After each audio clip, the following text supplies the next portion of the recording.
I'd like to welcome my first guest, Rick Lochner. He is the president of RPC Leadership Associates, Inc. Welcome, Rick. Thanks. So I want to ask you a little bit about RPC, maybe a little bit of the history and what you do. Well, RPC Leadership Associates was founded on the premise that everybody has leadership potential, and that potential really is founded or grounded in attitude. And so, I spent almost 30 years in corporate America, the military, and I saw a lot of ways where leadership was done well and a lot of ways where leadership is done very poorly. And I don't think anybody would argue with us that we have a leadership dry spell, if you will, or we have a gap in really of what leaders really are. Mm-hmm. And so RPC was founded really on a personal crusade, a passion for helping people become the kind of leaders that people really want to follow, the kind that think like leaders, the kind that really inspire and can take the kinds of risks that true leadership, in day to day.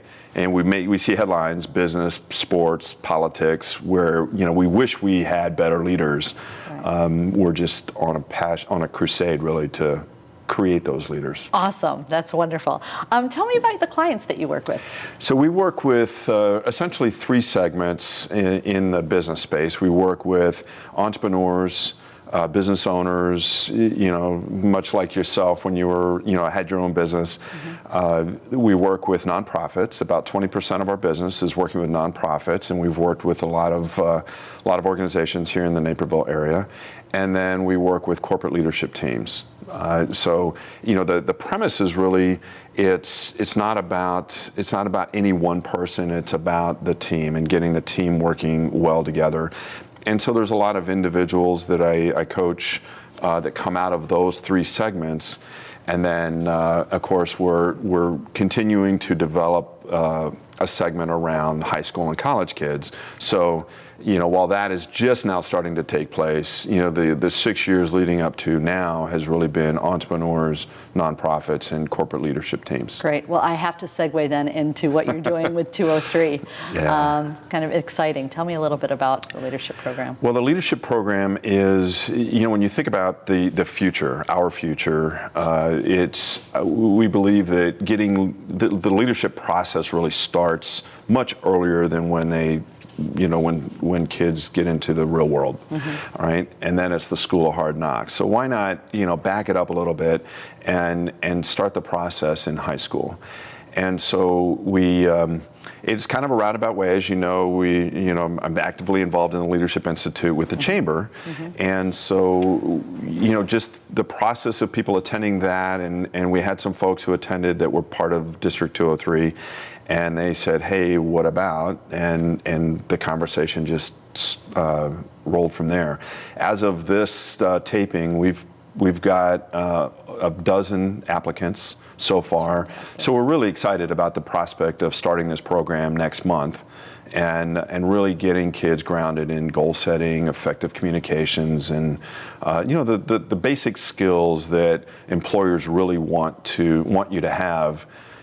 Because as I've told students before, 2 weeks after you graduate, nobody really cares about your grade point average. Mm. They care about your character. They care about how well you communicate and how well you work well in a team. Yeah, I think I just saw a study where it showed that they're more interested in how they engage with others than they are about their GPA. So that's interesting. Yeah. I know that this is just saying. I'm just saying. This is your second book. So tell me a little bit about that.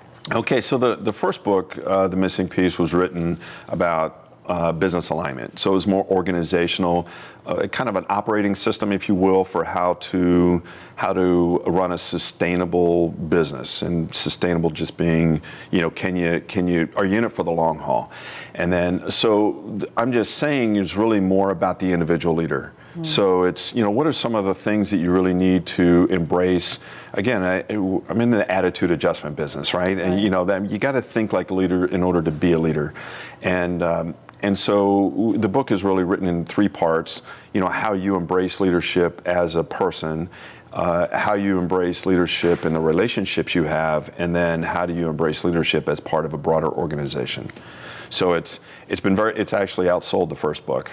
Fantastic. So it's been a very popular. It's an easy read. No matter where you open the book, there's a full segment on start to stop, and then a kind of a thought-provoking question at the end to kind of get you thinking about, okay, how do I do this? Yeah. Fantastic. Well, yeah. That's exciting. We'll look forward to reading that. Tell us about helping people get unstuck from the status quo. Every business is, no matter how good they are, gets to that plateau. It's just the natural cycle of things.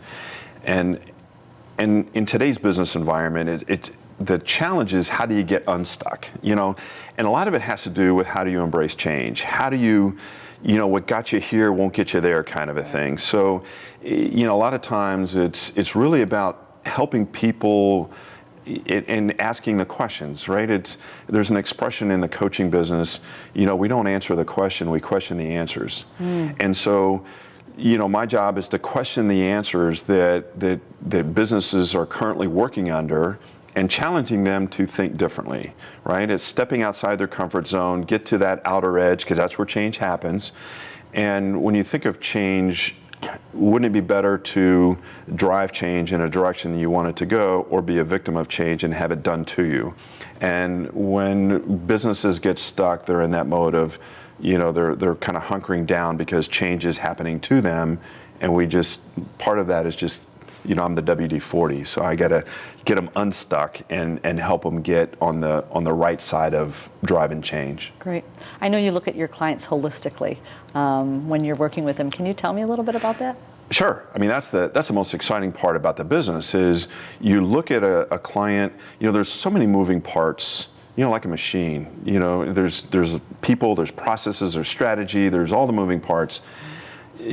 With my background, I'm able to help a business. I'm able to look at their business front to back, top to bottom, left to right, and see how the moving parts fit together, right? You can't fix people if you have bad processes. Right. You can't you can't improve process if your strategy is non-existent. Sure. You got to have everything moving together, and that's really the holistic view, looking at it. The whole thing together. Great. That's where the magic happens. Awesome. And that's how you create sustainable business models. Wonderful. Thanks so much, Rick. It was a pleasure. My pleasure. Be right back.